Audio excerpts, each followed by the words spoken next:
Hey everybody, it's Dave Isaacs. It's kind of a gray, gloomy day here in Nashville, but there's all kinds of good stuff going on here at the guitar studio, just like always. And I want to talk to the beginners today about tuning the guitar. Now, I hope you already have an electronic tuner. If you don't, you should definitely go out and get yourself one. It's an invaluable tool. Even if you learn how to tune by ear, which is something that we're going to talk about and that you should be able to do, having a concrete pitch reference, knowing that you're always tuned specifically to the note you need to be tuned to, is really important. That way you're not just tuning the guitar to itself, but you're tuning it to the right notes. Now when you do get a tuner, it's also important that you get a chromatic tuner. There are different types. There are some that are just guitar tuners. And the problem with those is that they're only meant to recognize the 6 notes that we tune the open strings to.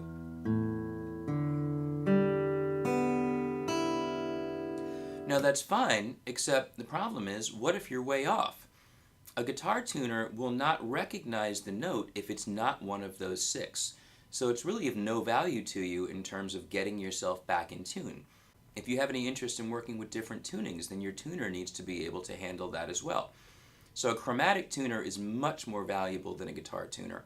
But something else to keep in mind on top of that is that while the chromatic tuner will recognize the note that you're closest to, it doesn't know what note you're aiming for. And so you need to know the names of these 6 strings. Low to high, E, A, D, G, B, E. All kinds of mnemonics that people use to remember that. A couple of my favorites: Eddie ate dynamite, goodbye Eddie. That's a good one that usually gets a laugh. There's every apple does go bad eventually. That one helps too. You can remember that there are 2 E strings, a low E and a high E. Of course, also remembering that the guitar is upside down, so your high string is closer to the floor and your low string is closer to the ceiling. But we're talking about pitch, low note and high note. So we've established that you know the names of your 6 strings. We have your chromatic tuner. I've got a clip-on tuner right here.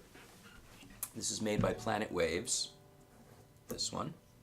So, you see it's got a little display there, clip that goes onto the headstock, and it works through vibration. So, it's nice in that because there's no microphone, it doesn't pick up other sound in the room. I can be talking and it won't pick up my voice. If you're in a venue where it's loud, it won't pick up all that sound.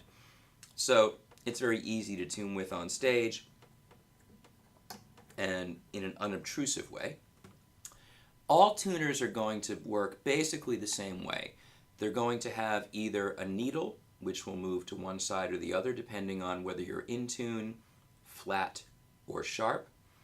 Or you might have rows of lights that do basically the same thing, and often the lights will change color when you're in tune.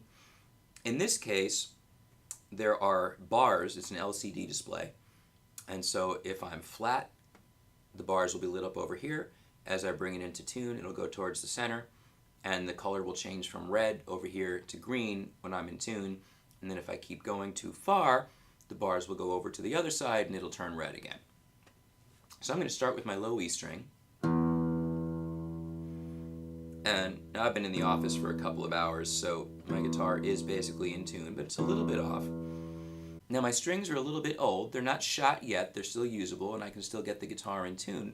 But I want to show you how we have to deal with that in using the electronic tuner. Keep in mind how sensitive this thing is. When your strings start to get old, it's not just that they become deader in tone, it's that they don't hold true pitch as evenly. In fact, you can probably hear it moving around a little bit. Tends to drift a little bit sharp. And so one of the things that can happen as far as your tuner is concerned when your strings get older is that the tuner may not settle in on that absolute in-tune pitch. You might find that it moves back and forth. If it's doing that, if it's going a little sharp and a little flat, as long as you're more or less centered on that absolute pitch, you really should be okay. If it's staying to one side or the other, then you're definitely too sharp or too flat. And when I use those terms, sharp means too high, flat means too low. So, I'm striking the string, and that time it went a little sharp, and it's staying a little sharp, so I'm going to bring it down some. Now sometimes when you slack the string, when you loosen it, it can actually slip a little bit, so it's often better to go below where you need the note to be. So now when I hit the tuner, the display has turned red and the bar is lit up over to the left. So I'm going to bring it into pitch from underneath, and that tends to make things a little bit more consistent. You may find sometimes that the tuner is a little bit finicky with the low E string, and that has to do with the fact that the pitch is low and that it vibrates so slowly that sometimes the tuner has a hard time reading the vibration. There's a couple of things you can do to help that along. One, you might have noticed already that I'm not doing this. Partly because, as I said, the tuner is really sensitive, and so those repeated attacks, whether I'm using a pick or my bare thumb, hitting it over and over and over again like that is actually going to make the pitch fluctuate a little and make it harder for you to tune. So you want to hit it, let it ring, and look at the tuner and see what it says. I'm a little sharp still, so I'm going to come down, a little below, bring it up. Now I'm solidly in tune. The other thing you might notice is that I'm using, for the most part, the rounded part of my thumb to pluck the string. And the reason for that is that it minimizes the attack, and so we get more note and less finger on string noise, which makes it easier for the tuner to be accurate. This is called a rest stroke, when you glide through the string and come to rest on the string next to it. And you notice that it makes a nice, strong, clear sound. It's definitely easiest for the tuner to be accurate when you give it something clear and smooth like that instead of a bright sound with a lot of attack or repeated attacks. So the E string is in tune, just migrate it a little bit. So what I may need to do is stretch it out a little. You can tug on that string, not real hard, but just enough to feel the tension. This is likely to pull it flat. And sure enough, it's flat. So I'm going to bring it back up into tune. And then I'm going to stretch it again.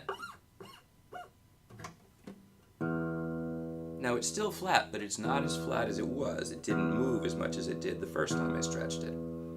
Bring it back into tune. By the way, this is really essential when you put on new strings. Stretch it again. Still a little flat, so it needs a little help.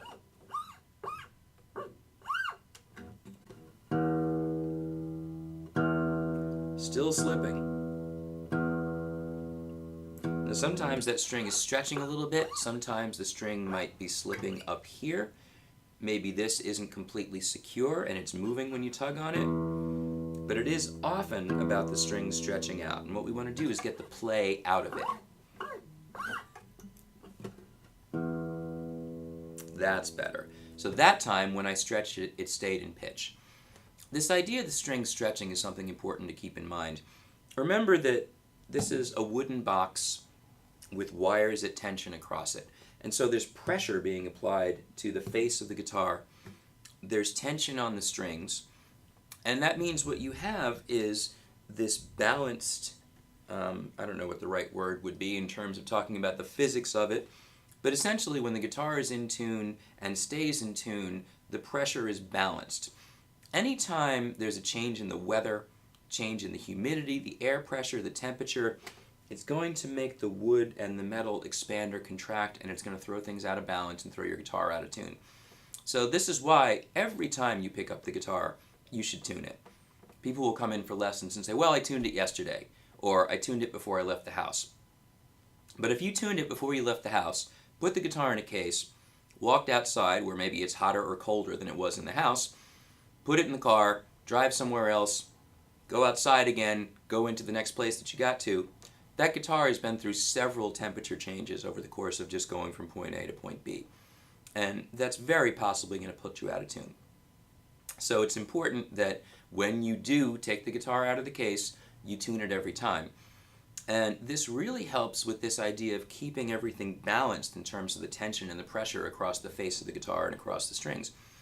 So when you do that, when you tune regularly, the guitar gets used to that level of tension and it's more likely to stay there. So let's go on. We've got the E string tuned. I'm going to go to the A string. That one's good. D string. That one's good. G string is good too. And when I get to the treble string, sometimes I'll pluck with a finger like this. I'll do a rest stroke like I did with my thumb, but pull this direction. Again, using the rounded fingertips so I don't get much attack. And again, I don't want to hit it repeatedly. You can hear all the extra noise that makes. I just want one clean note. There's the G. Here's the B. Here's the E. So we should be in tune. Here we go. Play a few different chords. Make sure they're all in tune. Now, if your guitar is properly set up and everything's in good shape, tuning to your open strings with the tuner should make it so everything is in tune. But you have to take into account what we call intonation. And intonation has to do with the notes being in tune across the neck. Remember, one of the things about the guitar is that you can play the same note in different places. Here's E. Here's E. Here's E. Here's E. When the guitar is intonated properly, all of those notes should match, and they basically did. If they don't match, then your guitar might need an adjustment. You can take it to a qualified tech, a luthier, or guitar tech, and there's different things they can adjust. They might make an adjustment back here at the saddle. You might actually have to file or cap a fret, because keep in mind, right, the frets are just pieces of metal, and they wear out. If you have an uneven spot in a fret, then it's going to make that note, that particular note, be out of tune. So you have to watch out for that. Let's take a look at another aspect of this, and this also connects to how you tune by ear. If my E string is in tune, I can go up to the 5th fret of the E string, play this note. That's an A, and it should match my open A, which it does. If it didn't, then I would raise or lower the A string till they match. From the A string, go to the 5th fret. That 5th fret note is a D, matches my open D string. From the D string, 5th fret, that note is a G, matches my open G. Now we have to go to a different fret. On the G string, we go to fret 4, that note's a B, should match the open B string. That felt a little off. Here's the B. That time they were okay. So here's what happened. I was pushing too hard on this note, and I pushed it sharp. That's something you really have to watch out for. It's very easy to pull the guitar out of tune just by applying too much pressure. Listen. Hear the pitch change? So if I'm holding a chord and I squeeze too hard, I'll be out of tune. When I release the pressure and just float, now I'm in tune. So we got to watch out for that. So we were on the G string tuning the B, 4th fret. Hold it lightly. That's better. And back to now the 5th fret for the B string tuning the E. 5th fret note, open E, and those match. Now, this is the way a lot of us learned to tune in the very beginning. Some of us learned to tune before there were electronic tuners. But the thing you want to keep in mind about this method is that because you're tuning each string to the one before it, if you're at all off, it's going to throw off the next one. So even if you're tuning by ear to learn to do this, it's very helpful to have the tuner to double check. Or the other thing you do is check the tuning in different places. So let's say that I've gone across, I've tuned everything. Now I want to listen to the E string, low, and the E string, high. Make sure they match. There's another E here on the 2nd fret of the D string. I want to make sure that matches. So that's good. What we're going to do is we're going to work our way up the neck and check some of the duplicate notes and make sure they're in tune. We know that we have a B on the 2nd fret of the 5th string. Does that match the B? Yes, it does. Here's a chord you can use to check this. Small bar with the index finger, if you can manage the bar. If not, you can roll the finger. Open E, 2nd fret A string, 2nd fret D string, 4th fret G string, open B, open E. E, B, E, B, B, E. That's a combination of open and fretted notes. Now I'm going to do the same thing up the neck with this one. Open E, 7th fret E on the A string, 9th fret B on the D string, 9th fret E on the G string, open B, open E. So now we have E, E, B, E, B, E. Did you notice that this note was a little funny? Because I wasn't sitting on it right. How your finger sits is important for intonation. That's better. So the frets are 0, 7, 9, 9, 0, 0. Down here, 0, 2, 2, 4, 0, 0. So if I can play an E chord here, and then this one, and then this one, and then this one, and they all sound good, I should be pretty solidly in tune, at least for the key of E. So you have to be careful. Understand that tuning a guitar is always a compromise at best. Now, it's a compromise we can live with. We're used to what a guitar sounds like. But certain things are always going to be more in tune than others, and some people are more sensitive to that than other people. There are times you might have to make adjustments, particularly if your intonation isn't quite off. And I'll sometimes find in the recording studio, if I'm playing in a particular key, that I might have to adjust something a little bit that the tuner says is off, but for that key it works. That's not something you're likely to have to worry about too much, but do be aware of that possibility. You should also be aware that certain chords are harder to intonate than others. The thing about these that I showed you is that they're not major and they're not minor. They're only roots and fifths, and therefore they lack a third, which is the hardest note to tune. When I play this open position E chord, this note right here, the G sharp on the 1st fret of the 3rd string, can be a tricky note to intonate. And for some people, if you have really strong absolute pitch, that note's never really going to sound in tune. Sounds alright to me. If I go to an A chord, the note we have to watch for, the 3rd of the chord, is here on the 2nd string, 2nd fret. If I go to a D chord, that note is here on the 1st string, 2nd fret. So that note is the 3rd of the chord and can be the trickiest one to intonate. So you really have to watch how you sit on it as well. How your finger rests on the string has a lot to do with the pitch. It's not like pushing buttons, it's not automatic. If we try a G, the 3rd of that chord is the 2nd string, but that sounds good. If we use this G, right now there's no 3rd, and you can hear how clean and sharp that is. I don't mean sharp high, I mean it has a sharpness to the quality of it. If I add the 3rd over here, hear how that note jumps out? Here's a C chord. 3rd is here, and doubled. There's 2 of them. I point this out because you should be aware that depending on the chord you're playing, some notes can be more temperamental than others.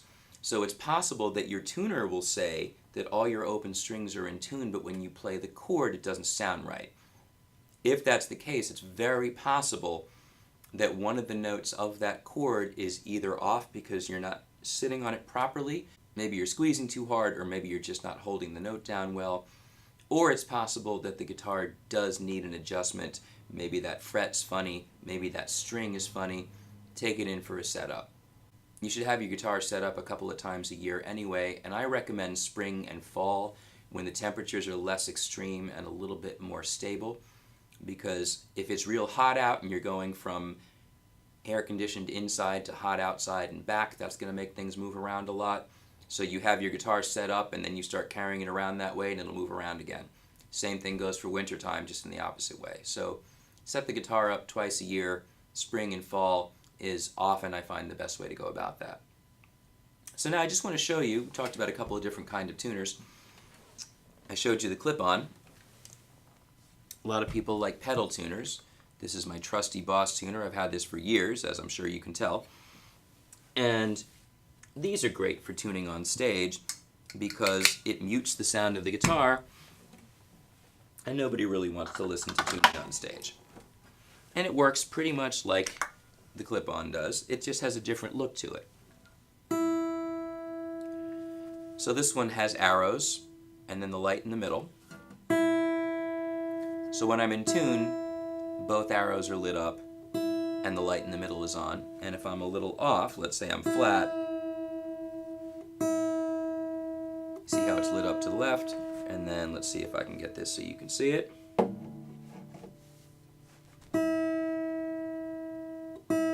As I bring it up, slowly, mind you, because you want to hear it change. So as I bring it up, the LED moves to the right.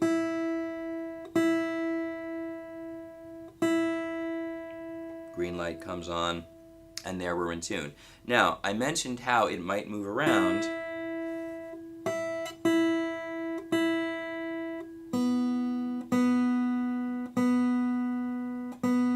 See how it lights up sharp for a second, then it lit up flat for a second, and then it stayed good? That's because the strings are a little old and the pitch is fluctuating a little bit. But, as you've seen, I have been able to get the guitar in tune. So just be aware that if your strings are getting old, your tuner will start to fuss a little bit. It'll become a little bit more challenging for the tuner to settle in exactly on that fixed pitch. So if it's doing this, you're probably okay. If it's too far to one side or the other, you need to tune it. And when it really is wobbling a lot and you cannot get the tuner to settle to the point where you can't tune the guitar, then you definitely need to change your strings. And you'll probably reach that point before you get to the point where the strings sound so dead you feel like you need to change them. What they lose first is not the brightness and the resonance. What they lose first is the ability to stay true in pitch. So, just to recap, you should own an electronic tuner. It should be a chromatic tuner that can recognize any note. And you can use any type you like. If you perform a lot, the clip-on tuners are very, very convenient. It's a little bit more of an effort to have to bring the pedal tuner, but the difference with the pedal tuner is I can step on it and take myself out of the sound system so no one has to hear me tuning. But it's important that that tuner is chromatic and can recognize any note, so if you're off, you know where you are, and if you want to tune to a different tuning, the tuner will give you the option of finding those notes as well. You need to know the 6 open strings, E, A, D, G, B, E. It's very useful for you to know where the notes duplicate, at least the 5th fret, 5th fret, 5th fret, 4th fret, and 5th fret, so you can check tuning there. And it's also very useful to know some of these other chords that have just repeated, duplicated notes, because that allows you to check tuning across the neck. That's a good intonation check. So this one, 0, 2, 2, 4, 0, 0, 0, 7, 9, 9, 0, 0. So E chord, E power chord, 2nd position, E power chord, 7th position, octave E chord. There are others, but those are the easiest ones to remember, and they work very well because they work off of 3 open strings, the 2 E's and the B. So I hope this has been helpful. If you don't think much about tuning your guitar, I hope this has given you some food for thought, some other things to consider, understanding that there is more to know than just plug in and use the tuner and go, although hopefully that is what you want. As always, I appreciate your comments, I appreciate your feedback. If you don't subscribe to this channel, please do. I'm Dave Isaacs. Thanks for watching.